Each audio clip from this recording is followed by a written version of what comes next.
어느 청년이 아주 특별한 항아리를 발견했다고 합니다. 이 항아리에는 소원을 들어주는 요정이 있다고 하는데요. 이 청년이 요정을 불러내자 이렇게 얘기를 합니다. 주인님, 무슨 소원을 좀 더 들어드릴까요? 그자 청년이 지체 없이 말을 하죠. 저는 돈, 여자, 그리고 결혼을 원합니다. 이 소원을 들었던 이 요정이 뭔가 좀 곤란하다는 듯이 다시 질문을 합니다. 주인님, 꼭 이 세 가지가 필요하시겠습니까? 청년은 다시 한번 자신의 소원을 분명히 했어요. 네, 저는 돈, 여자, 결혼이 꼭 필요합니다. 결국 요정은 이 청년의 간절한 소원을 들어주기로 했는데요. 비로소 며칠 후에 이 청년이 결혼을 하게 되는데 어떤 여자와 결혼을 했을까요? 돈 여자와 결혼을 했다고 합니다. Crazy woman. 네. 욕심이 초래한 그런 비극이죠. 여러분, 인간은 가지면 가질수록 더 많은 것을 가지려고 하는 것 같습니다. 욕심의 한계가 끝이 없는 것 같아요. 아마 여러분들도 잘 아실 텐데 세계적인 부호로 알려진 락펠러라는 분을 이렇게 기억하실 거예요. 이분이 살아계실 때 어느 기자가 이런 질문을 했다고 합니다. 당신은 이미 부자인데 도대체 얼마를 더 가지면 행복할 수가 있겠습니까? 그러자 이분이 참 의미 있는 답변을 했다고 하죠. 조금만 더 벌면 행복할 것 같습니다. Just a little bit more. 여러분, 과연 인간은 가지면 가질수록 행복할 수 있을까요? 우리가 너무나도 사랑하는 이렇게 시인 송명희 씨라는 분은 작품을 통해서 이런 고백을 합니다. 뇌승마비 시인 송명희 씨가 이런 시를 지었어요. 내가 행복한 이유는 내게 재물이 많은 이유가 아니요 주님 내게 분깃된 이유 때문에. 내가 행복한 이유는 내게 친구가 많은 이유가 아니요 주님 내게 친구된 이유 때문에. 내가 행복한 이유는 내게 영광이 많은 이유가 아니요 주님 내게 기쁨 되신 이유 때문에. 여러분, 오늘 본문을 보면 고민을 가진 사람이 주님을 찾아옵니다. 그 고민은 부모님으로부터 받은 그 유산을 형이 독차지하려고 한다는 것이죠. 이미 형은 다른 형제들보다 2배의 유산을 받았음에도 불구하고 지금은 동생의 것까지 차지하려고 하고 있었던 것이죠. 너무나도 억울했던 이 동생이 주님을 찾아와서 이 문제를 해결해 주실 것을 간곡하게 부탁을 합니다. 이때 주님은 인간이 가지고 있는 그 탐욕과 탐심이 얼마나 어리석은가, 그리고 탐욕과 탐심의 한계를 비유의 말씀을 통해서 교훈해 주세요. 여러분, 우리 삶의 주변에도 이러한 일들이 흔히 일어납니다. 때로는 우리도 이러한 갈등의 소용돌이 속에서 힘싸여 이렇게 살아갈 때도 있는데요. 과연 여러분, 이러한 탐욕, 탐심으로 벗어나기 위해서 우리가 꼭 기억해야 될 하나님의 말씀의 교훈은 무엇일까요? 첫 번째, 이 탐심을 벗어나기 위해서 우리가 꼭 인식해야 될 것이 있는데 그것은 무엇이냐면 물질의 한계를 인식하는 것입니다. 먼저 여러분, 이 탐심과 탐욕이라는 단어의 정확한 의미를 한번 좀 살펴볼게요. 성경 원어를 보면 프레오넥시아라는 단어를 사용을 하고 있는데 이 뜻이 뭐냐면 자신의 폴션보다 분깃보다 더 많이 가지려고 하는 것, 주어진 것보다 더 많은 것을 얻고자 하는 잘못된 마음을 뜻하고 있어요. 하나님께서 우리에게 허락하신 그곳에 대해서 만족하지 못하고 자족하지 않고 끊임없이 더 채우려고 하는 마음을 의미를 하고 있어요. 여러분, 인간은 누구나 소유에 대한 욕구가 있습니다. 이것은 결코 죄가 아니죠. 하나님께서 우리에게 허락하신 지극히 자연스러운 욕구입니다. 그러나 이 욕구가 지나쳐서 이웃의 것을 강제로 빼앗거나 권리를 훔치게 될 때 탐심과 탐욕으로 이어지는 것이죠. 주님은 이것이 잘못된 것이라고 분명히 말씀하시면서 한 가지 중요한 교훈을 말씀을 하십니다. 15절의 말씀을 한번 보세요. 그들에게 이르시되 형제, 이렇게 형과 동생에게 이르시되 삼가 모든 탐심을 물리치라. 사람의 생명이 그 소유에 넉넉한 데 있지 아니하니라. 여러분, 주님께서는요, 이 탐심 가운데 있던 이들에게 물질의 한계를 인식할 것을 말씀을 하십니다. 여러분, 인간이 지나친 욕심을 추구하는 것, 이 탐심과 탐욕을 추구하는 것은 안정감을 누리기 위해서죠. 많이 가지면 많이 가질수록 행복할 것이다. 많이 가지면 가질수록 안정될 것이다. 그렇게 생각하고 있기 때문에 그래요. 형이 동생의 재산을 탐하고 있는 이유, 어떠한 방법을 통해서라도 빼앗고자 하는 그 이유는 그것을 통해서 자신이 행복할 것이라고 믿고 있기 때문에 그래요. 근데 여러분, 주님께서는 이것을 우리의 영혼이 만족함을 누릴 수 없다. 이 탐욕을 통해서 우리의 영혼이 결코 만족함을 누릴 수 없다. 그렇게 말씀을 하십니다.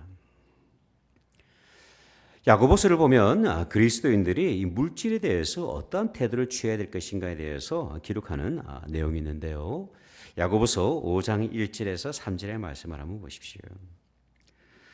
들으라 부한 자들아, 너에게 임할 고생으로 말미암아 울고 통곡하라. 너희 재물은 썩었고 너희 옷은 좀 먹었으며 너희 금과 은은 녹이 쓸었으니 녹이 너희에게 증거가 되며 불같이 너희 살을 먹으리라. 너희가 말세에 재물을 쌓았도다 말씀을 합니다. 여러분, 금과 은이 녹이 쓸까요? 녹이 쓸지 않을까요? 녹이 안 쓸죠, 그죠? 제 경험에 따르면 그래요. 금과 은은 녹이 쓸지를 않아요. 그런데 하나님께서는 성경을 통해서 금과 은이 녹이 쓴다고 말씀을 하고 있어요. 심지어 금과 은이 불같이 우리의 삶을 삼킨다, 그렇게 말씀을 하고 있어요. 여러분, 그 이유가 무엇일까요? 하나님께서 우리로 하여금 우리가 소유하고 있는, 우리가 추구하는 그 물질에는 한계가 있다는 것을 말씀하기를 원하셨던 것입니다. 오히려 우리가 이것을 의지하고 탐닉하게 될 때 그것이 우리 삶의 우상이 되어서 우리의 영혼을 죽인다, 그렇게 말씀을 하고 계세요. 제가 부목사 시절에 교회 옆에 있는 사택에 살았던 적이 있는데, 당시 교회가 선교 기금을 마련하기 위해서 바자회를 무척 크게 했습니다. 음식 바자뿐만 아니라 구라지 세일도 대규모로 했어요. 이틀 동안 바자를 하면서 평균 그 수익이, 해마다 평균 수익이 2만 5천 불이 넘었어요. 대단하죠. 근데 이 바자가 다 끝나고 나면 바자에 사용이 되었던 음식들이 사택으로 바로 들어와요. 교회 바로 옆에 있으니까. 별의별 음식들이 다 들어옵니다. 뭐 고기 반찬부터 시작을 해서 각종 나물들, 어묵도 들어오고요, 맛살도 들어오고, 농장에서 직송한 그 복숭아와 사과도 막 들어와요. 심지어 이 버지니아 바닷가에서 금방 잡아올린 갈치, 버지니아 갈치가 상당히 유명합니다. 이런 각종 음식들로 이 냉장고가 채워져요. 근데 여러분, 하루는 냉장고 문을 탁 열었는데 참 내 안에 발견되어진 아주 특별한 현상이 있었어요. 아무런 감동이 없어요. 감동이 없어요. 평소에는 그토록 먹고 싶어 했던 음식들인데, 근데 여러분, 오히려 음식이 많아지다 보니까 입맛을 잃어버리는 거예요. 그날 냉장고 문을 닫으면서 제가 깨달았던 것이 하나가 있었는데, 많다고 해서 인생이 결코 행복한 것은 아니라는 사실이었어요. 여러분, 네덜란드에는 이런 속담이 있다고 합니다. 돈으로 집은 살 수 있지만 가정은 살 수가 없습니다. 돈으로 시계는 살 수가 있지만 시간은 살 수가 없습니다. 돈으로 침대는 살 수 있어도 잠은 살 수가 없습니다. 돈으로 책은 살 수 있어도 지식은 살 수가 없습니다. 돈으로 의사는 살 수 있지만 건강은 살 수가 없습니다. 돈으로는 직위는 살 수 있지만 존경의 마음은 살 수가 없습니다. 돈으로 피는 살 수 있어도 생명은 살 수가 없습니다. 돈으로 사람은 살 수 있어도 사랑은 살 수가 없습니다. 저 여러분의 마음 안에도 보이게 보이지 않게 탐심과 탐욕의 마음이 분명히 존재합니다. 이것을 깊이 들여다보지 않으면요, 잘 보여지지가 않아요. 근데 여러분, 기도하면서 우리의 내면을 들여다보면요, 하나님께서 보게 하시는 것들이 분명히 있을 거예요.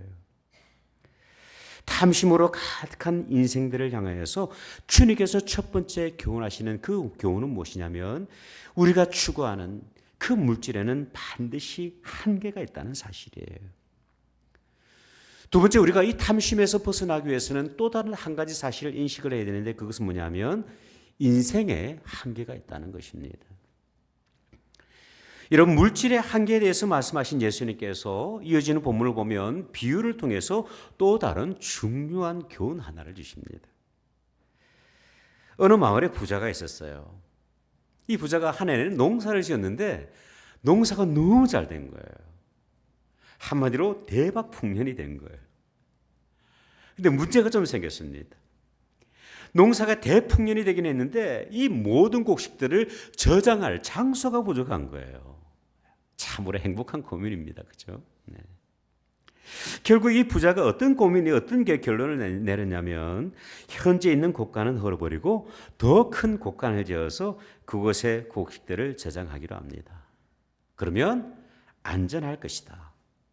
이 추수한 곡식들을 하나도 놓쳐버리지 않고 안전하게 보관할 것이다 라는 그런 기대를 가지고 있어요.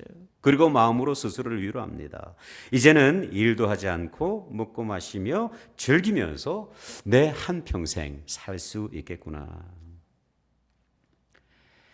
근데 여러분, 주님께서는요, 부자에게 이런 말씀을 하십니다. 19절과 20절의 말씀을 한번 보십시오. 또 내가 내 영혼에게 이르되, 영혼아, 여러 해 쓸 물건을 많이 쌓아두었으니 평안히 쉬고 먹고 마시고 즐거워하자 하리라 하되, 하나님은 이르시되, 어리석은 자여, 오늘 밤에 내 영혼을 도로 찾으리니 그러면 내 준비한 것이 누구의 것이 되겠느냐. 여러분, 인생에는 한계가 있습니다. 시간에 한계가 반드시 존재하죠.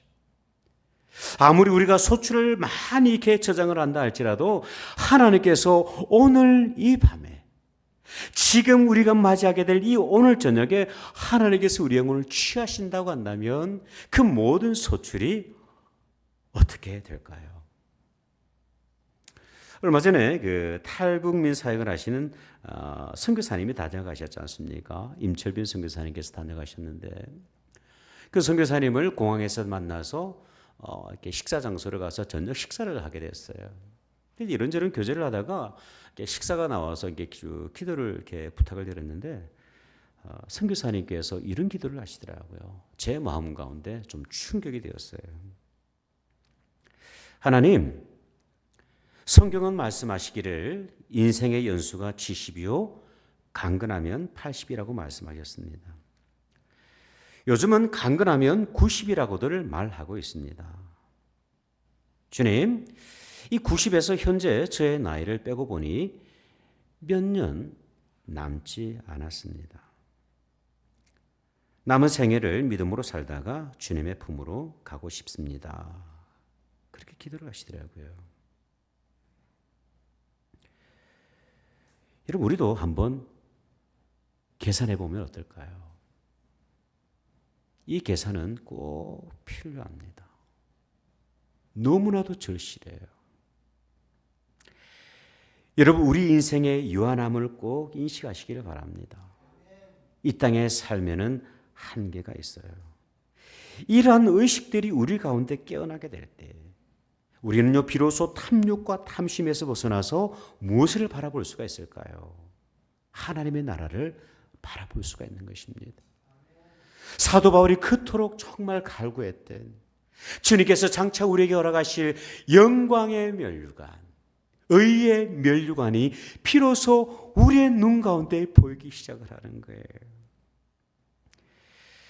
우리에게 주어진 그 인생의 시간을 탐욕과 탐심, 욕심으로 가득 채워서 살아가는 것이 아니라 영원히 썩지 아니할 영광의 면류관을 바라보며 살아가게 되는 것이죠. 올해로 104세가 되신 한국을 대표하는 철학자 김형석 교수님이라는 분을 아마 아실 거예요. 이분이 지금도 집필 활동을 하십니다. 수영도 하시고요, 등산도 하세요. 그리고 천국에 있는 교회를 이렇게 다니시면서 간증을 하시는데, 하루 어느 기자가 이분과 인터뷰를 하게 됐어요. 그 자리에서 어떤 질문을 하셨냐면, 교수님은 100년의 인생을 사셨는데 과연 인간은 어떻게 하면 행복해질 수가 있을까요? 이 질문을 받은 교수님이 참 쉬운 답변을 하셨어요. 어떻게 답변하셨냐면, 많은 사람들이 돈이나 권력 혹은 명예를 통해서 행복을 추구합니다. 솔직히 말하면 거기서 행복을 찾기는 어렵습니다. 거기에는 만족이 없기 때문입니다. 돈과 권력과 명예욕은 기본적으로 소유욕입니다. 그것들은 가지면 가질수록 더 목이 마릅니다. 가지면 가질수록 더 배가 고픕니다. 그래서 항상 허기진 배로 살아가게 됩니다.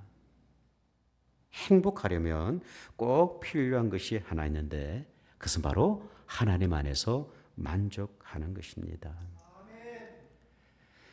여러분, 인생의 만족은요, 물질에 있지를 않아요.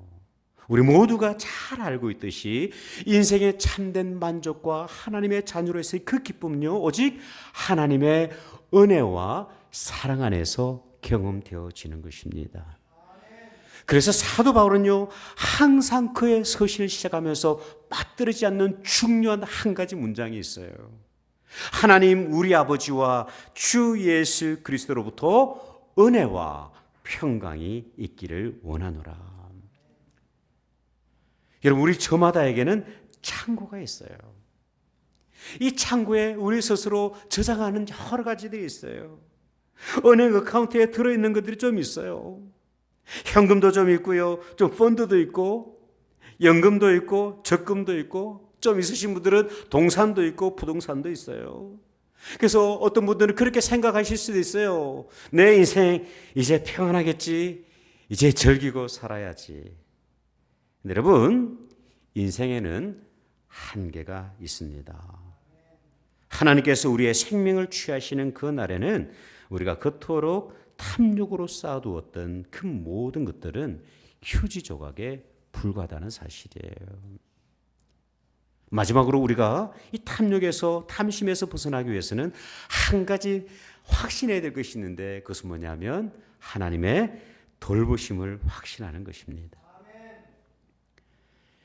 여러분, 요즘 일부 현대인들이 경험하고 있는 참 독특한 정신질환 하나가 있는데, 그게 뭐냐면 저장 강박증입니다. 물건을 사용하든 사용하지 않든 물건을 버리지를 못해요. 무조건 저장하고 보는 거예요.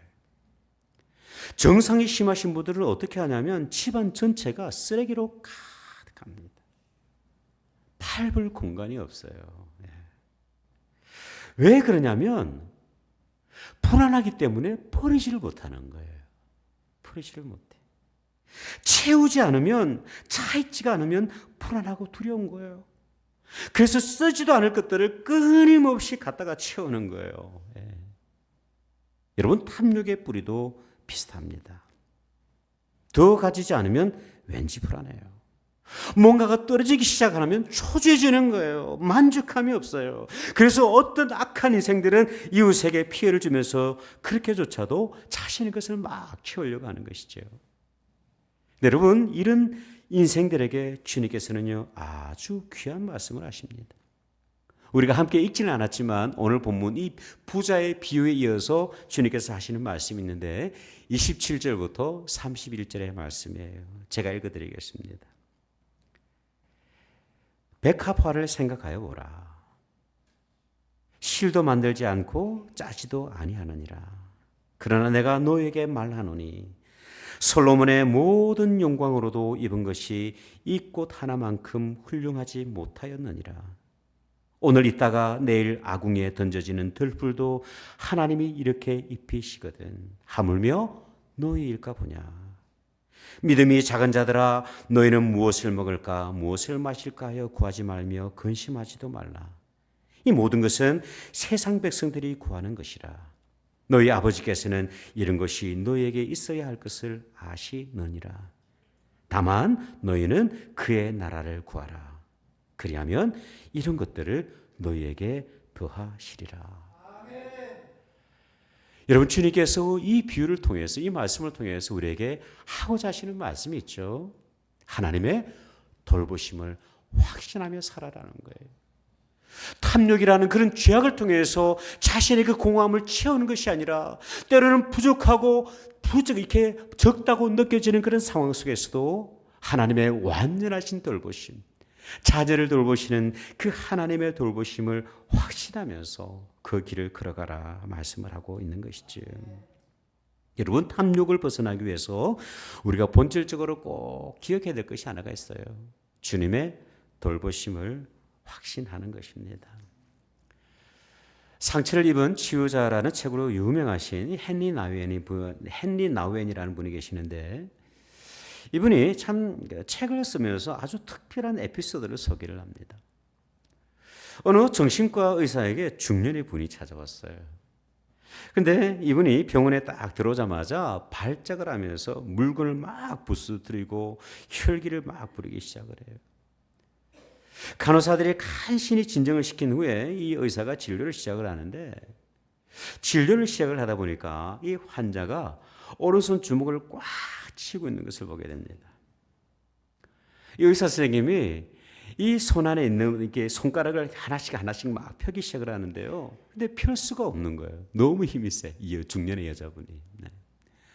그래서 간호사들의 도움을 받아서 손가락을 하나씩 힘겹게 열기 시작을 합니다.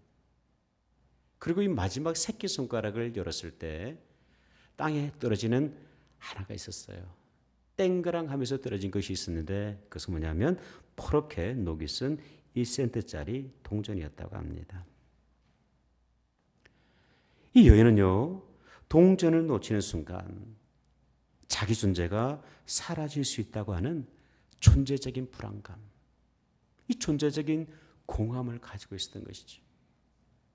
그래서 그 마지막 순간까지 이 펜이 하나를 붙들고 있는 것입니다. 여러분, 혹시라도 이것이 우리의 모습은 아닙니까? 썩어질 금과 은에 우리의 전생애를 그렇게 맡기고 있지 않습니까? 그래서 오늘 우리 안에 탐욕과 탐심으로 오늘 하루를 그렇게 살아가고 있지는 않습니까? 주님께서 우리에게 말씀하신 것처럼 물질의 한계를 인식하시기를 바랍니다. 인생에 한계가 있음을 분명히 아시기를 바라요. 내가 가진 힘과 소유로 인생을 살아가는 것이 아니라 우리의 인생은, 하나님의 자녀의 인생은 매 순간순간 하나님의 돌보시는 그 사랑의 근거에서 오늘을 살아가는 거예요. 이 인식이 회복이 되어질 때 우리는 비로소 하나님께서 그토록 싫어하시는 탐욕과 탐심 가운데 자유하게 되실 것입니다. 이 귀한 은혜가 우리 가운데 깊이 새겨지시기를 주님의 이름으로 축원드립니다. 기도하겠습니다.